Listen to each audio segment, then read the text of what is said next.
moi, pour la question d'allergie, j'aurais plutôt utilisé le mot de sensibilité.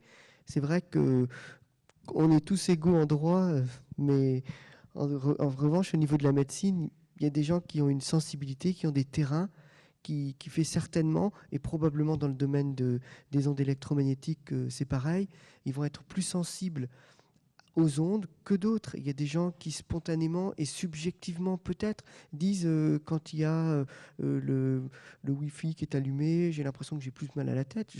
Je ne sais pas si c'est subjectif, je ne sais pas si... Mais en tous les cas, quand quelqu'un me dit j'ai mal, je dis oui, vous avez mal, même si pour la même stimulation, une autre personne n'aurait pas eu mal. Je suis certain qu'il existe des gens qui sont plus sensibles que d'autres. Alors peut-être qu'il faudrait être capable de calculer cette sensibilité, de savoir quels sont les gens qui vont pouvoir utiliser peut-être le téléphone sans aucun problème, peut-être d'autres avec plus de problèmes. Mais c'est vrai qu'en médecine, on est tout le temps confronté à ça. Moi, je m'occupe en particulier de la douleur par ma spécialité de rhumatologue, mais c'est évident que quand quelqu'un vient me dire j'ai mal à 5 sur 10 ou 8 sur 10 pour une stimulation pour lesquelles d'autres m'auraient cité 2, je crois celui qui va me dire j'ai 8 sur 10.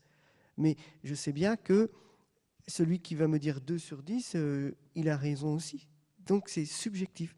La notion de sensibilité, de susceptibilité, elle existe dans le milieu médical, dans le milieu humain, et c'est pour ça que le métier de médecin est plus difficile qu'un métier, je parle pas de scientifique bien sûr, mais quand on fait scientifique, on est tellement rationnel que ça donne des facilités, alors qu'en médecine, on a toujours la subjectivité, la sensibilité qui joue.